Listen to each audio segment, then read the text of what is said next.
Today, you will learn how to manage ransomware protection in Windows 11. First, click the Start button and search for Windows Security, then open it. In the Windows Security app, click Virus and Threat Protection. Now scroll down until you see Ransomware Protection and click Manage Ransomware Protection.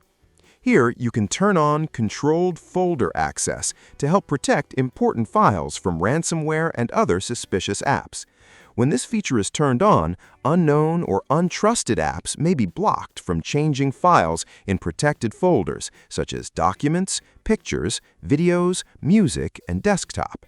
If you want to protect another folder, click Protected Folders and add the folder you want. If a trusted app is blocked and you know it is safe, click Allow an app through Controlled Folder Access and add that app. Only allow apps that you trust. That's how you can manage ransomware protection in Windows 11 and add an extra layer of protection to your important files. If this video helped you, please like the video and subscribe.